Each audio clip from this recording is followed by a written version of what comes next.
ಈಗ ಬೆಂಗಳೂರಿನ ಇತರ ಸುದ್ದಿಗಳನ್ನ ಫಟಾಫಟ್ ಅಂತ ನೋಡೋಣ ಜಸ್ಟ್ 5 ನಲ್ಲಿ. ಜುಲೈ 1ರಿಂದ ನೈಸ್ ರೋಡ್ ಟೋಲ್ ದರ ಏರಿಕೆಯಾಗಿದ್ದು ಇದರ ಬಿಸಿ ಬಿಎಂಟಿಸಿ ಬಸ್ ಪ್ರಯಾಣಿಕರಿಗೆ ತಟ್ಟಲಿದೆ.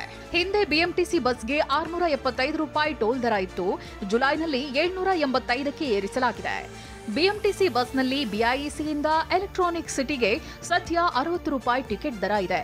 ಮುಂದೆ 80ರಿಂದ 90 ರೂಪಾಯಿಗೆ ಹೆಚ್ಚಳವಾಗುವ ಸಾಧ್ಯತೆ ಇದೆ. ಟೋಲ್ಗೆ ನಮ್ಮ ಬಸ್ಗೆ ಅವರು ದುಡ್ಡು ತಗೊಳ್ತಾರೆ. ಈಗ ಟೋಲ್ ದರ ಏರಿಸಿದ್ದಾರೆ.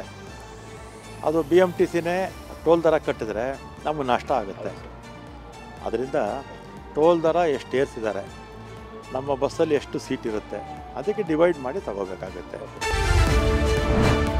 ಎಸ್ಬಿಐಗೆ ನಕಲಿ ದಾಖಲೆ ನೀಡಿ ಲೋನ್ ಪಡೆದಿದ್ದ ಗ್ಯಾಂಗ್ ಅರೆಸ್ಟ್ ಆಗಿದೆ. ಬ್ಯಾಂಕ್ನಿಂದ 1,15,00,000 ರೂಪಾಯಿ ಲೋನ್ ಪಡೆದು ವಂಚಿಸಿದ್ದ ಶಿವಣ್ಣ, ಸೈಯದ್ ಹಸೀಂ ಮತ್ತು ರಂಗನಾಥ್ನನ್ನ ಸಿಸಿಬಿ ಪೊಲೀಸರು ಅರೆಸ್ಟ್ ಮಾಡಿದ್ದಾರೆ. ಯಾರದ್ದೋ ಹೆಸರಿನ ಸೆಟ್ಗೆ ನಕಲಿ ದಾಖಲೆ ರೆಡಿ ಮಾಡಿ ಲೋನ್ ಪಡೆದಿದ್ರು.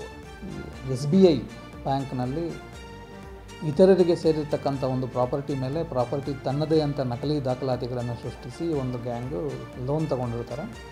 3 ಜನರನ್ನು ಇದರಲ್ಲಿ ಈಗ ಬಂಧಿಸಿ ನ್ಯಾಯಾಂಗ ಬಂಧನಕ್ಕೆ ಒಪ್ಪಿಸಿದೆ.